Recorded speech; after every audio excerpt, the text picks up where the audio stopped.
Welcome back to William Brown Percussion Album Reviews.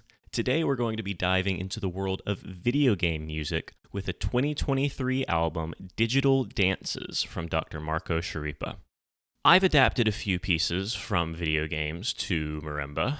I think RuneScape, I think Legend of Zelda, and actually I'm working right now on a few adaptations from Clair Obscur Expedition 33, which just won Game of the Year. So this feels a very appropriate time to dive into what a few other marimbists have tried to do in this medium, and I don't think there's anybody that's done it better than Dr. Marco Schirripa.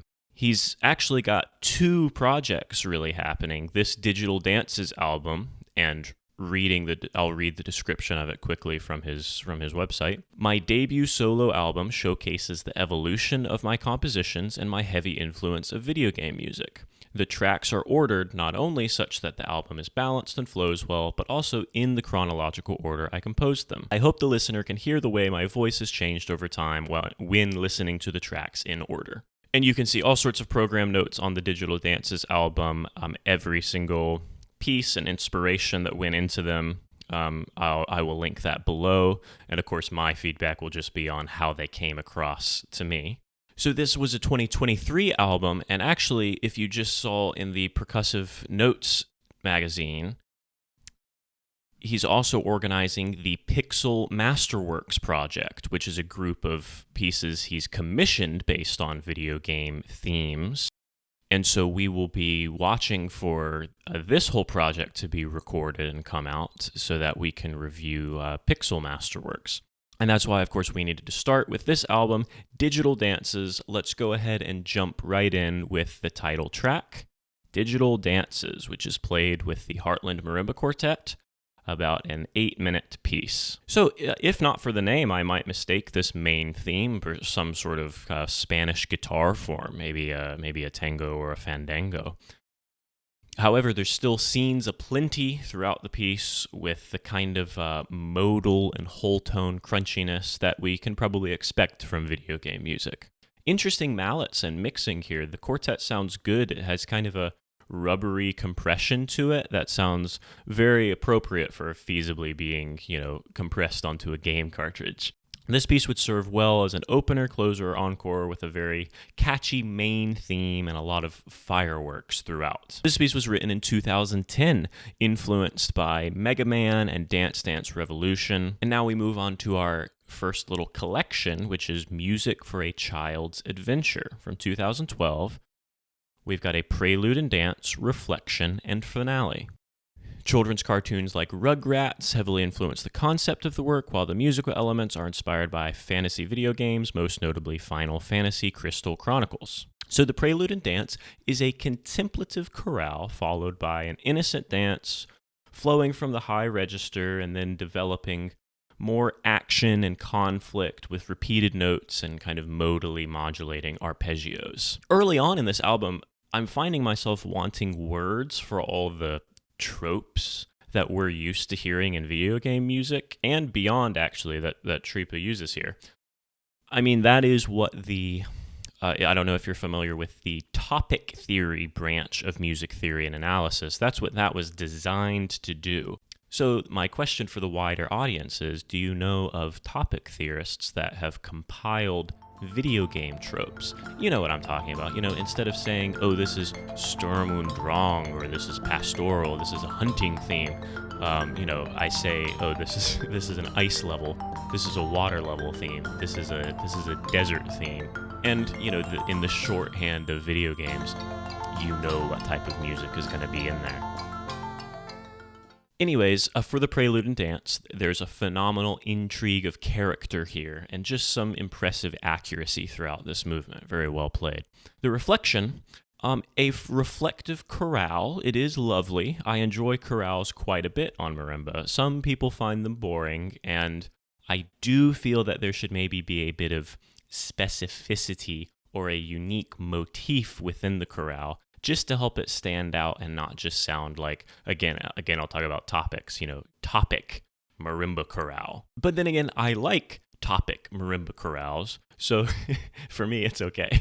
In the reflection, we then transition to a waltz that has some beautiful motion to the bass notes, and a hemiola heavy melody. The marimba and marimbas sound great here. Back and forth from the waltz to the chorale until the end of the movement maybe becomes a bit long-winded at about 7 minutes. And then we move into the finale, which is a bullfighting, Aragonese type feel. The genre is a bit unsettled as we go on, and then we get a quote from Movement 1 that clarifies things quite a bit. I always like to see those cyclical ideas. A few false endings, and then the real ending is discordant, perhaps a bit questioning. Digital Dances number 2, another 8-minute quartet with Heartland Marimba. A chorale into an exciting merengue feel, more runs and fireworks. Great ensemble playing that stays, tight throughout all sorts of metric and harmonic modulations. Apparently this one is inspired by one of my favorites, Bass Hunter and the Dota theme. Recently, I just randomly heard this song that rips off the Bass Hunter Dota song, alt pop punk song about a scene girl. Just heard it in a random Instagram reel, and I was like, "What the heck? That's a rip off of Bass Hunter." It's like when Bebe Rexha or whatever did the "I'm Blue Dabba Diba Doo Da" rip off. It's just awful. It just ruins the original. Anyways, rant over. The next piece is 5 encounters for viola and marimba. I recommend reading the program notes here, all sorts of wonderful pieces of information about how the work was composed and the elements that brought it together. For the first movement, Sunrise Over Vast Waters, boy, I'm really sold on this pairing, only like 30 seconds in. The viola's slightly woodier sound, particularly on some pizzicato, is a lovely combination with the marimba. The second movement of I Met the Most Mysterious Man is in kind of a winding 9/8 with odd groupings, a lovely sinuous line from the viola over the marimba's accompaniment. I love playing marimba accompaniment. You can see that in my album as well. It's just playing accompaniment is actually a ton of fun. The third movement, Robo, knocks, plucks, stomps, clicks, a ton of other sound effects galore, gradually create a groove and motif in this very creative movement. This is strong writing here. The fourth movement, Into a Snowblind, we get caught in a snowbank a little bit here by another chorale. The interactions between the instruments feel a little bit too disparate. However, the scene that is described in the program notes is very appropriate for what was done compositionally. And the final movement, What Is It Like to Fly? A rollicking movement that is an exciting close to this very strong piece. I enjoyed the interaction between the viola and the marimba. Now we have 2017's music for a video game. Let's see if we can follow the narrative through here before we look at all the program notes. Okay, so the prologue, more great bass interval work. Schirripa plays with a depth that makes the marimba sound like it has a 6th octave. I like this style of the heavy bass with some rapid oscillations. It's an intense effect that suits the instrument well. Next, we have the King's Procession and Decree. The trumpet call, like a minute in, devolving into sort of audience murmuring, is fantastic. Probably the best 10 seconds of writing so far on the album. Really great. You can feel what's happening here and follow along with the speech to some degree. Really evocative writing. Perhaps like a minute too long. But then again, what king's speech does not last too long? Next, we go into a mysterious forest. Really fast ripples do a wonderful job at imitating dark, shifting branches. Schirripa continues to bring creative ideas onto the instrument. Next, we have Riding on Wind, Soaring Over Mountains. This is the second flying motif I've heard from him, and I just don't quite connect with the main motif as evoking flight, which is fine. That's nobody's fault. There are some tumbles and climbs that are magnificently orchestrated, and some more fake-out endings as well. Childhood Memories is our next movement, a very video gamey intro. What should we call the topic, again, for that Mixolydian whole step jump down that is so evocative, so recognizable? Anyways, a lovely music box theme in the latter half of the piece.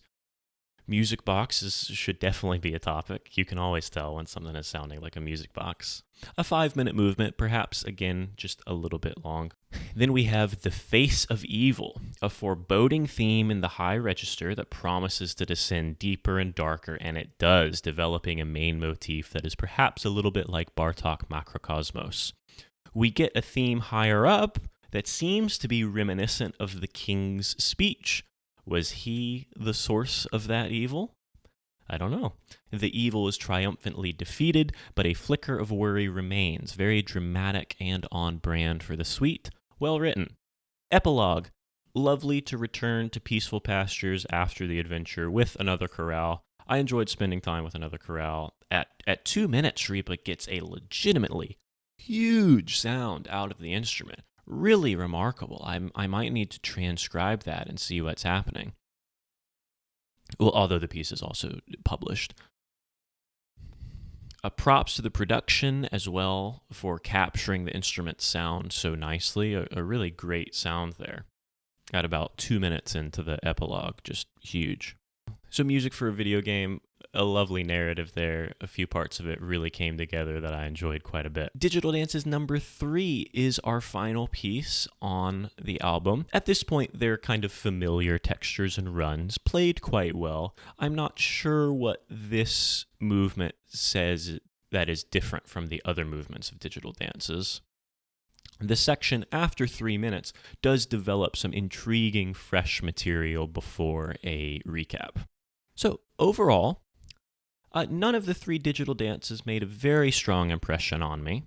I love and respect the Heartland Marimba Quartet very much, but I'm often just a bit overwhelmed by the 4 marimbas, and especially for video games, I think maybe some other keyboards mixed in could be really strong. I mean, it's similar to how I don't like, 2 pianos, and why, some of my recordings are 1 marimba, 1 piano for a little bit of contrast in timbre. The strongest piece on the album, in my opinion, is the viola and marimba 5 encounters, although it also seems to belong the least to this album, like maybe it should be part of a different project.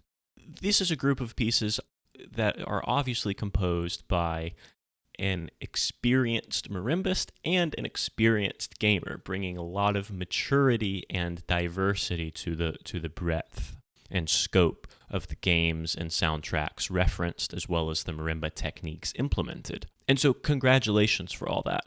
In an interesting kind of reversal that I'm just trying to hash out in my own head, at the same time as that maturity, some of the strongest writing was the stereotypical, just shove it in your face, hey, this is a trumpet call, and then a king's processional. And then the trumpet call came back, and it was so recognizable. The